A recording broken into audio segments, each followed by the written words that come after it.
Hello everyone, welcome back.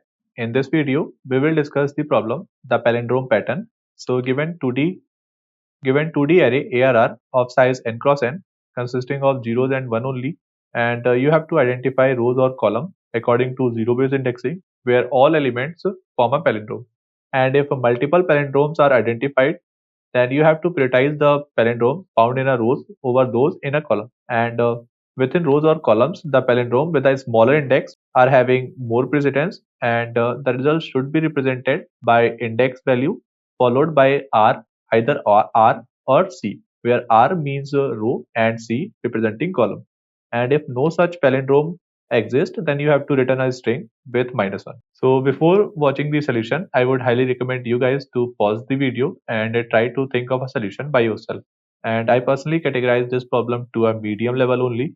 So let's see how we can solve this problem. So we know that rows are having more priority over the columns, and within rows, we have to print a row with a smaller index.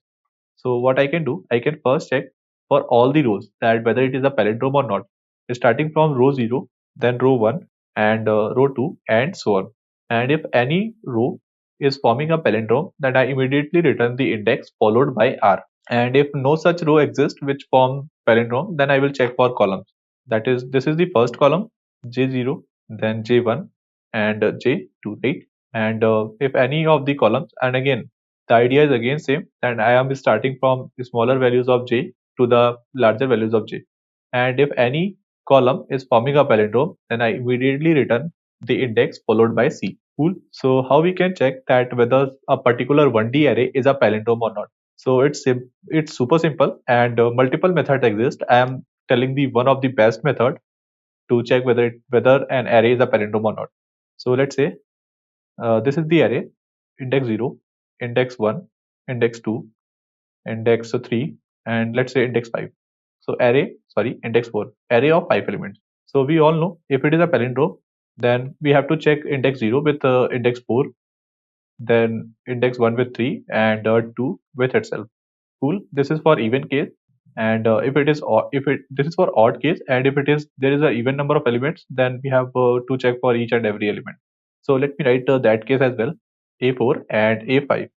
So a0 with a5, a1 with a4, and a2 with a of 3. So what you can do for every index I, just simply check with index n minus 1 minus I, and basically I'm mapping index 0. So here the value of n, let me just first check for even case. It is 6, the number of elements. So I am mapping this 0 with n minus 1, which is 5, minus I, which is 0, so which is 5. So this is the mapping. Then for 1 it is 4, and for 2 it is 3, and this is something that we want.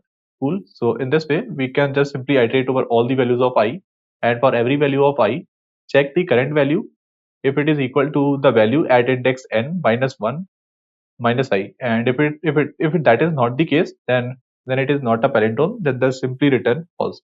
So I guess this is enough for the explanation. Now let me just quickly show you the implementation, how we can implement this problem. So here this pattern function will be given to you, and this is not actually the function, but it is a method, because when the functions are inside the class, then it is called as method. So with the 2D matrix A, then first I am finding the number of rows, which is equal to the number of columns, as the dimension is n cross n. Then here is my default answer, which is equal to -1. That is, no such a row or column exists. So in that case, we have to return -1.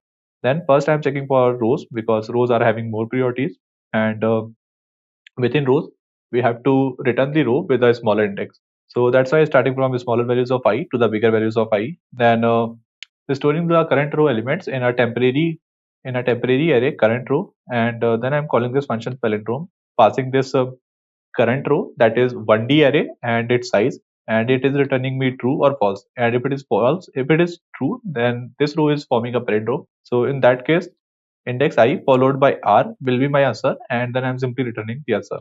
Otherwise, take me to the next row. Then if no such row is found, then I will check for the columns, iterating over all the columns, that is from index 0 to n. So this j is for column. Index j is equal to 0 means the first column, j is equal to 1 means second column, right?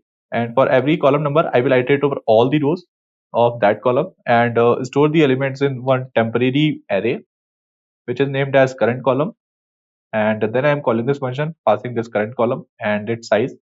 And if it is returning true, then my answer will be index j followed by c, and I am simply returning this answer. Otherwise, after checking for all the rows and columns, just simply return the default answer, which is -1. So here is the function that we have already discussed, that is to check whether 1D array is a palindrome or not. So here I have initialized my this palindrome boolean variable with true.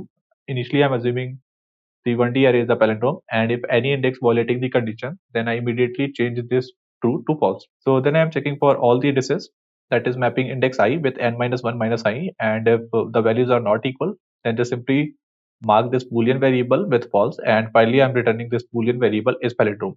So let me just quickly try to submit it and accept it, and the time complexity is n square plus n square.